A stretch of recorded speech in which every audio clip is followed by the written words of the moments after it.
মমতা বন্দ্যোপাধ্যায় আমার নাম ভাঙিয়ে লোকসভা নির্বাচনে 21 বার নির্বাচনী প্রচারে আমার নাম বলেছে যে এই তো আমি আরাবুলকে জেলে রেখে দিয়েছি।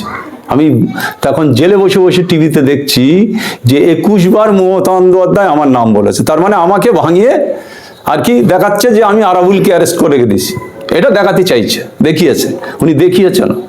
যে আমি তো বললাম আপনারা সাক্ষী, ওসিরা দাঁড়িয়ে রয়েছে আমাকে মারছে, তার কোনো বিচার নেই। আমার নামে কমপ্লেন হলো, আবার তারা কাউন্টার করলো, তাদের ডেকে ইনজুরি রিপোর্ট করালো, করিয়ে আমার বিরুদ্ধে কেস, আমার ছেলে, আমার ভাই, আমার ফ্যামিলি সবার কেস। পুলিশের প্রতি কি আস্থা থাকবে? কি বিচার হয়েছে মানুষ আজকে বলুন? যে বাংলায় কোনো মানুষ বিচার হচ্ছে, একটা খুন হলো বিচার হয়? আজকে খুন করলো কে? জেল খাটছে আরাবুল ইসলাম। ক্যানিং থেকে লোক এসে খুন করেছে, ক্যানিং এর প্রায় 25টা গাড়ি পুড়ে গেছে, সমস্ত গাড়ির টাকা আরাবুল ইসলাম দিয়েছে, সেই টাকাগুলো পর্যন্ত খেয়ে নিয়েছে নেতারা। আমি থলেই করে নিয়ে টাকাগুলো দিয়ে এসেছি, গরিব মানুষের গাড়ি পুড়ে গেছে, সেই টাকা পর্যন্ত খেয়ে নিয়েছে নেতারা, তাদের কাছে টাকা পৌঁছুন। হ্যাঁ, ভদ্রলোকের কাছে মানে ব্যাগে করে টাকা দিয়ে এসেছি, ভদ্রলোক টাকা খেয়ে নিয়েছে। আমার পাইকেনের ওখানে আমার পতাকা তুলছি, তোলা হয়ে গেছে, গাড়িতে উঠে গেছি। তারপরে পরপর ওসি দাঁড়িয়ে রয়েছে, ওসি পোলের হাটের সামনে, আমার পরপর 3-4খানা গাড়ি ভেঙে দেওয়া হলো, আমার উপরে অ্যাটাক হলো। কেস হচ্ছে কার নামে? আরাবুল ইসলাম 1 নম্বর আসামি, হাকিমুল ইসলাম 2 নম্বর আসামি। আমাদের গাড়ি ভাঙচুর, আমরা মার খেলাম, আমাদের নামে কেস। যাক, সে যাই হোক, আমরা পরবর্তীতে সেগুলো জামিন করেছি। 2 তারিখে আমি যথারীতি বিডিও অফিসে গিয়েছি। 2 তারিখে বিডিও অফিসে আমাদের উপর অ্যাটাক করার জন্য 1 নম্বর থেকে লোক এনেছে শওকত মোল্লা, এনে আমাদের উপরে আক্রমণ হলো। আজকে উনি শুধু ভাঙড়ে এসছেন একটাই কারণ, তৃণমূল জিতুক উনি একবারও চান না। উনি চান এখানে তোলাবাজি, ভাঙড়ে প্রজেক্ট চলছে, বিভিন্ন এখন রাজারহাট ফাজারহাট সব বন্ধ হয়ে গেছে। এই জায়গাতে আজকে ওয়েটল্যান্ড থেকে শুরু করে মুখ্যমন্ত্রী একবার ভাবলো না, বিধানসভায় দাঁড়িয়ে বলল যে ওয়েটল্যান্ড খাস জমিতে যারা করবে তাদের সব ভেঙে দাও। আর উনি ভাঙড়ের ব্যাপারে একবারও ভাবলেন না, ভাঙড় থেকে উনি টাকা পাচ্ছেন কি? হ্যাঁ, যে ভাঙড়ে এত কিছু ঘটনা ঘটছে, ওয়েটল্যান্ড বিক্রি হয়ে যাচ্ছে, ক্যানেল বিক্রি হয়ে যাচ্ছে, খাল বিক্রি হয়ে যাচ্ছে, খালের উপরে ঘর হচ্ছে লক্ষ লক্ষ টাকার বিনিময়।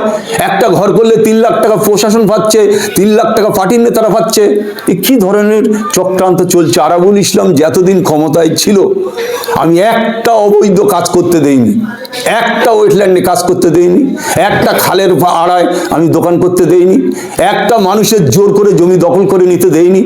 আজকে যখন 2023-এ আরাবুল ইসলামের মানে হটিয়ে দেওয়া হলো, আরাবুল ইসলামের জেলে ঢোকানো হলো, আরাবুল ইসলামকে বহিষ্কার করা হলো, তারপরে 6 মাস আমি জেলে ছিলাম, ভাঙড়ে 600 বিঘে ওয়েটল্যান্ড বিক্রি হয়ে গেছে, 600 বিঘে।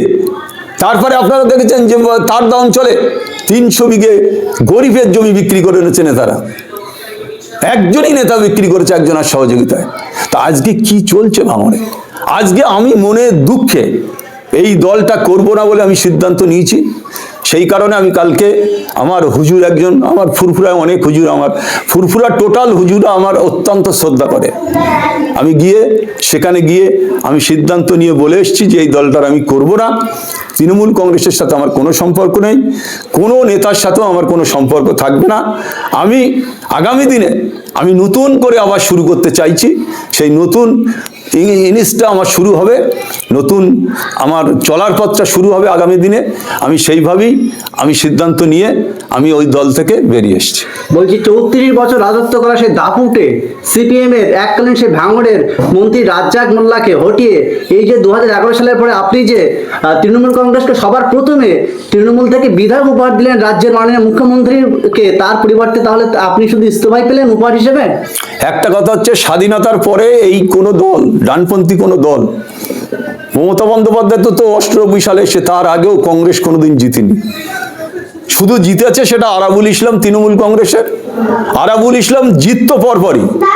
আজকে মুকুল রায় মারা গেছে, আমি বলবো না নান্নুকে মুকুল রায় দান করিয়ে দিয়ে আমার হারিয়ে দিল, আমি 3000 3,500 হেরে গেলাম, নান্নু 10,000 12,000 ভোট পেয়ে গেল।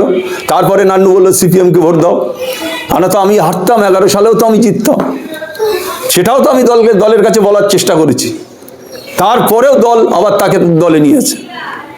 আমি তো বলছি যে এই দলটা যার টাকা থাকবে সেই দলটা করতে পারবে, যে কোটি কোটি টাকা তুলতে পারবে, দলের দিতে পারবে, তার এই দলে জায়গা আছে, আর না তো তার জায়গা নেই। সেই কারণে আমি অনেক ধৈর্য ধরেছি, 1 বছর 2-3 মাস আমি ধৈর্য ধরেছি, 6-7 মাস রাজ্য অফিসে গিয়েছি, কন্টিনিউ রাজ্য অফিসে গিয়েছি, তার ফল 0। যখন আমার বলেছে যে নির্বাচনের পরে তোমাকে দলে নেওয়া হবে, আমিও বলছি নির্বাচনের পরে আমার সাথে মমতা বন্দ্যোপাধ্যায় দেখা হবে।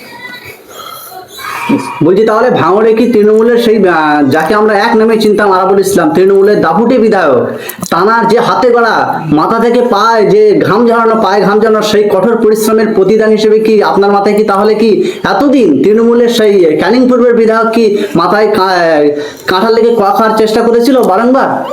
খাওয়ার চেষ্টা তো বারবার করেছে, বারবার অনেক চেষ্টা করেছে, অনেক রকম চক্রান্ত করেছে। এখন শুধু উনি ভদ্রলোকের কাজ যে উনি এখানে একটাই কারণে আছে, বিভিন্ন জায়গাতে চাঁদা তোলা, বিভিন্ন পঞ্চায়েত থেকে টাকা তোলা, বিভিন্ন কোম্পানির কাছ থেকে টাকা তোলা। ওনার কাজ হচ্ছে কোনো জায়গায় জমি বিক্রি হলে ওনার ছেলে এসে সেখানে দাঁড়িয়ে থাকে টাকা নেওয়ার জন্যে। কোনো জায়গায় ভাবা যায় যে এক জায়গায় পাঁচিল হচ্ছে, চাঁদা কাটাল বেরিয়ায়, ওনার ছেলে এসে দাঁড়িয়ে রয়েছে, উনি কন্ট্যাক্ট নেছে, ইট ফেলছে, বালি ফেলছে। উনি এখানে ভাঙড়ের মানে সমস্তটা উনি খেতে চায়, আর কেউ খেতে পারবে না। তাই আজকে আমি শুধু একটাই কথা বলবো যে ভাঙড়ের মানুষের মঙ্গল হবে আগামী দিনে, ভাঙড়ের মানুষ শান্তিতে থাকবে। ওই ভদ্রলোক ভাঙড়ে কোনোদিন জিতবে না, আবার এখানে নওশাদ সিদ্দিকী 1 লক্ষ ভোটে জিতবে।